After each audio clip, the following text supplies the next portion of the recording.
सर्वभाव से काशी में रहने लगे और काशीस्थ यह लिंग केदारेश्वर नाम से प्रसिद्ध हुआ।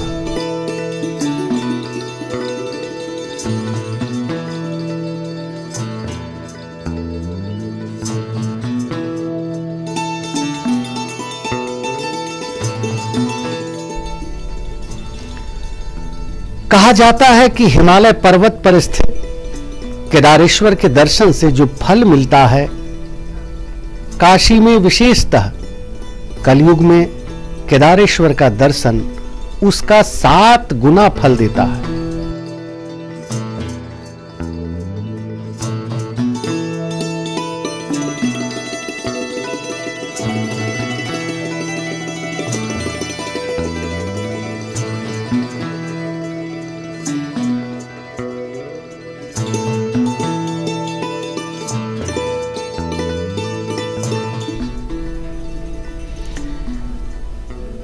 इस लिंग के संबंध में ब्रह्मवैवर्त पुराण में भी एक कथा मिलती है, जिसके अनुसार राजा मानधाता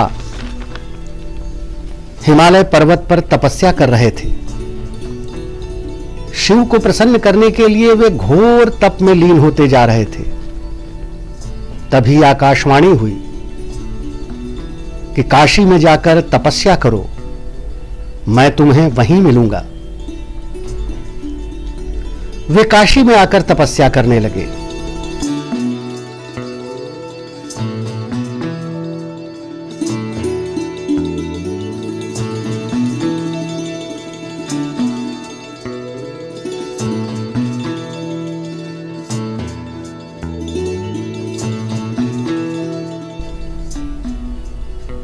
धनुमास के अंत और मकर मास के प्रारंभ में संक्रांति के विशेष पर्व के दिन उषा काल में उन्होंने खिचड़ी बनाई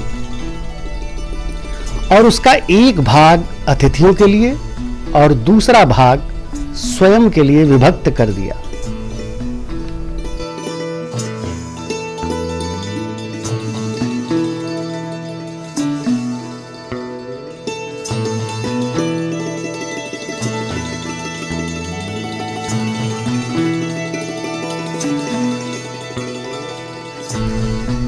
अतिथि का रूप धारण कर साक्षात शिव आए। जब राजा अतिथि को खिचड़ी देने गए तो उन्होंने देखा कि खिचड़ी का ढेर पाषाण हो गया है। राजा अत्यंत परेशान व दुखी हो गए कि मैं अब अतिथि का स्वागत कैसे करूंगा। राजा के विषाद को देखकर शिव अतिथि रूप त्याग कर प्रकट हुए और कहा, हे भक्त सुनो, यह पाषाणीभूत खिचड़ी ही शिवलिंग बन गई है। चारों युग में इसके 4 रूप होंगे। सत्ययुग में रत्नमय, त्रेता में स्वर्णमय, द्वापर में रजतमय और कलयुग में शिलामय होकर यह शुभ्र मनोकामनाओं को प्रदान करेगा।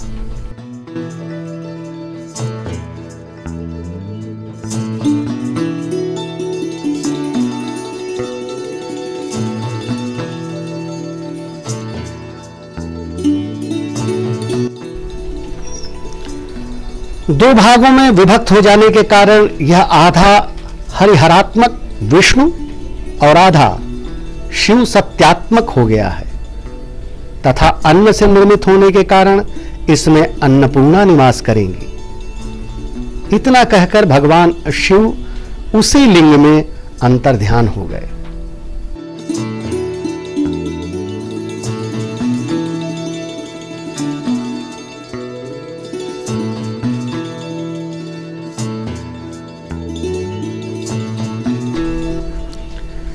इस दृष्टिकोण से यदि लिंग को देखा जाए तो यह कथा सत्य प्रतीत होती है, क्योंकि आज भी इस लिंग के 2 भाग स्पष्ट दिखाई पड़ते हैं।